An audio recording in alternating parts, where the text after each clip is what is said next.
নমস্কার, আমি দেবজ্যোতি ওরফে রান্তু। আপনারা দেখছেন রান্তুর ছাদ বাগান। প্রতিদিনের অভ্যাস মতো আজও আপনাদের সামনে আমি চলে এসেছি একটি ভিডিও নিয়ে। যেই ভিডিওর বিষয়বস্তু হচ্ছে এই যে গাছগুলোতে দেখছেন, লেবু গাছগুলো সহ বিভিন্ন ফলের গাছ রয়েছে। সে সমস্ত ফলগুলো কিন্তু ফুলের থেকে গুটি ধরে বড় হতে শুরু করেছে। এই সমস্ত ফলগুলোকে কি করে মিষ্টতা বাড়ানো যায়, কি করে মিষ্টতা বাড়াতে হয়, সেই নিয়েই আজকের ভিডিও। আমরা জানি গাছের যে 17টি পুষ্টিমূল্য দরকার, সেই 17টি পুষ্টিমূল্যর মধ্যে 3টি হচ্ছে কার্বন, অক্সিজেন এবং হাইড্রোজেন। সে সমস্তগুলো কিন্তু গাছ পরিবেশ থেকে মানে বাতাস থেকেই পেয়ে যায়। বাদবাকি যে 14টি পুষ্টিমূল্য, সেই 14টি পুষ্টিমূল্যর মধ্যে 6টি হচ্ছে ম্যাক্রো এবং 8টি হচ্ছে মাইক্রোনিউট্রিয়েন্ট। আমরা যদি আমাদের গাছগুলোতে সে সমস্ত ম্যাক্রো এবং মাইক্রোনিউট্রিয়েন্ট সম্পূর্ণ মাত্রায় দিতে পারি, যেহেতু টবে বা কন্টেনারে থাকে, তাই আমাদেরকে সেই সমস্ত পুষ্টিমূল্য গাছকে দিয়ে দিতে হয়। তাই আজকের ভিডিওতে আমি আপনাদের সামনে বলবো এই যে এই সমস্ত ফলগুলো, এই সমস্ত ফলগুলোর মিষ্টতা কী করে বাড়ানো যায় সেই নিয়েই আজকের ভিডিও। 6টি হচ্ছে ম্যাক্রোনিউট্রিয়েন্ট। সেই 6টি ম্যাক্রোনিউট্রিয়েন্টের মধ্যে নাইট্রোজেন, ফসফরাস এবং পটাশিয়াম প্রথম সারির পুষ্টিমূল্য, যাকে না গাছের অবশ্যই দরকার। দ্বিতীয় যে পুষ্টিমূল্য সেগুলো হচ্ছে ক্যালসিয়াম, ম্যাগনেসিয়াম এবং সালফার।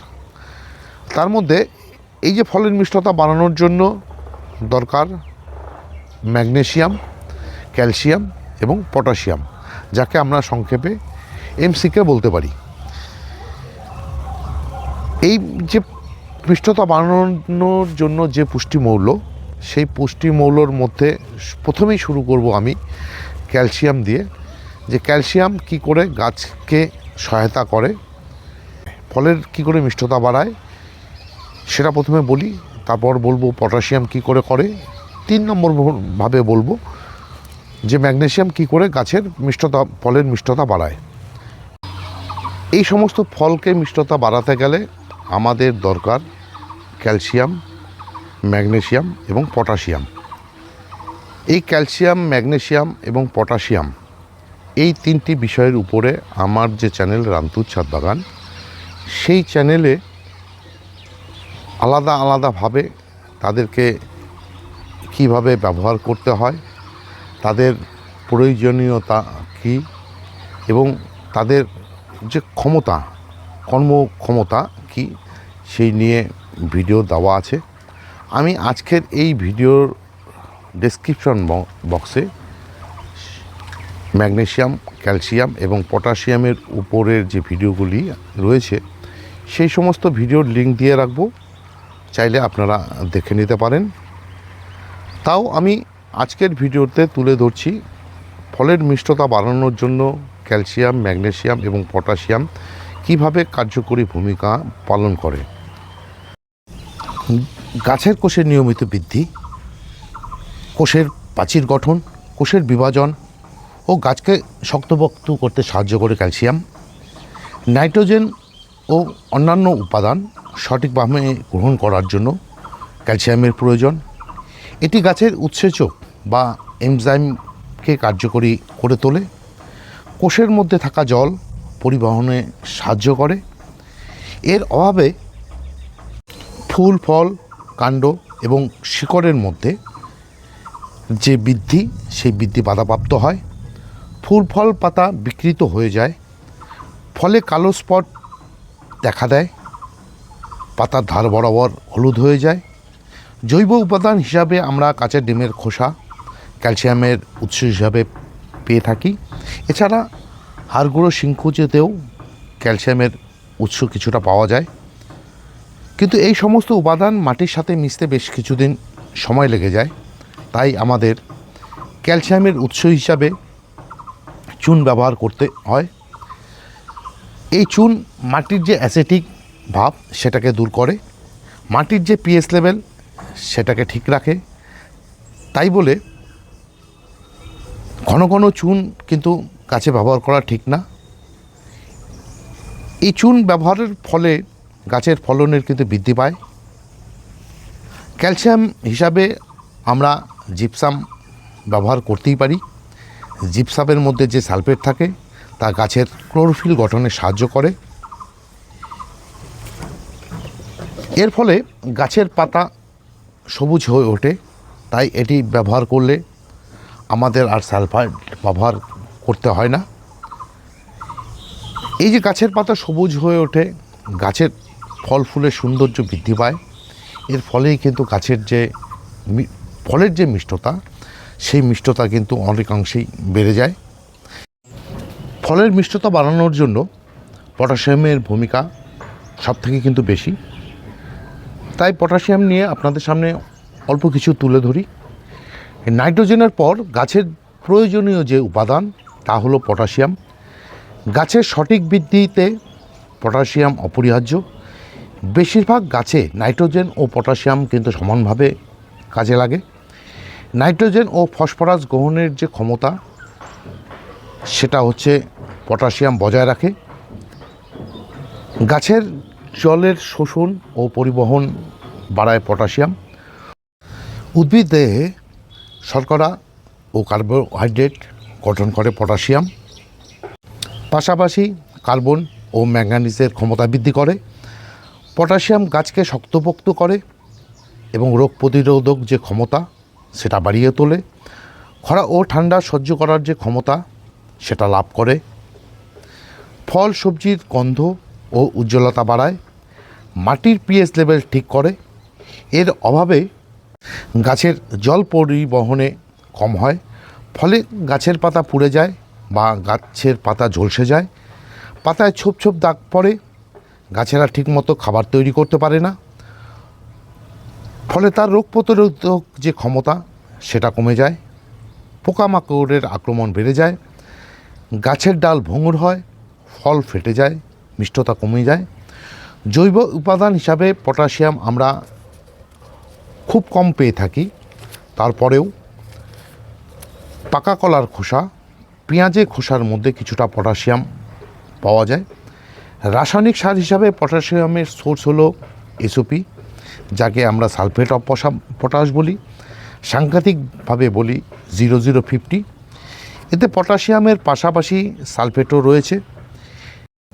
এতে ক্লোরিনের যে মাত্রা সেটা খুব কম পরিমাণে থাকে বলে আমরা ছাদ বাগানের টবের ক্ষেত্রে এমওপি ব্যবহার না করে আমরা কিন্তু এসওপি ব্যবহার করি, যা কিনা ছাদ বাগানে গাছের ক্ষেত্রে খুব ভালো একটা ভূমিকা পালন করে এই এসওপি। এবার বলবো ম্যাগনেসিয়াম সালফেটের কথা, যাকে আমরা এপসাম সল্ট বলি বা MgSO4 বলি। গাছে ম্যাগনেসিয়াম সালফেট কী কাজে লাগে? ম্যাগনেসিয়াম ও ক্যালসিয়াম একে অপরকে ছাড়া চলতে পারে না, ব্যবহার করতে হয় এদের সমান সমানে। ম্যাগনেসিয়াম গাছের শরীরের শর্করা ও প্রোটিন তৈরিতে উৎসেচকগুলিকে সাহায্য করে। পাতা ক্লোরোফিলের সংখ্যা বাড়াতে সাহায্য করে। ফলে গাছের পাতা সবুজ এবং সতেজ হয় এবং গাছ ঝোপালো হয়ে ওঠে। এছাড়া ফলের গঠন নিখুঁত, ফলের রং উজ্জ্বল, মিষ্টতা ও পুষ্টিগুণ বাড়াতে সাহায্য করে। এর অভাবে গাছে অনেক সমস্যা দেখা দেয়। পাতা কোঁকড়ানো, পাতা হলুদ হওয়া, পাতা ফ্যাকাশে হয়ে যাওয়া, শিরা উপশিরাগুলি সবুজ হয়ে ভেসে ওঠা। ফলে ঠিকমতো সালোক সংশ্লেষ হয় না এবং গাছও খাদ্য তৈরি করতে পারে না। জৈব উপাদানগুলির মধ্যে ম্যাগনেসিয়াম সালফেট খুব একটি বেশি পাওয়া যায় না। তথাপি নিমখোল, সর্ষে খোলের মধ্যে অল্প কিছু মানে পাওয়া যায়, যা কিনা ফল ফুল সবজি গাছের ক্ষেত্রে যথেষ্ট নয়। সেক্ষেত্রে ম্যাগনেসিয়াম সালফেট বা এপসাম সল্ট আমাদের গাছে প্রয়োগ করে দিতে হয়। তাই এবার বলবো এই সমস্ত জিনিস কখন এবং কী পরিমাণে গাছে ব্যবহার করতে হবে। এই সমস্ত উপাদান হিসাবে আমরা ম্যাগনেসিয়াম সালফেট, জিপসাম ও সালফেট অফ পটাশ ব্যবহার করতেই পারি বা করার কথা বলবো। এই সমস্ত জিনিস গাছে সারা বছরই কম বেশি ব্যবহার করা যায়, তবে গাছের ফুল ফল এলে এর চাহিদা অনেকটাই বেড়ে যায়। ফুল এলে একবার দিতে হয়, গুটি সেট হলে একবার দিতে হয়, এবং গুটি যখন মার্বেলের আকার নিয়ে নেয় তখন আর একবার দিয়ে দিতে হয়।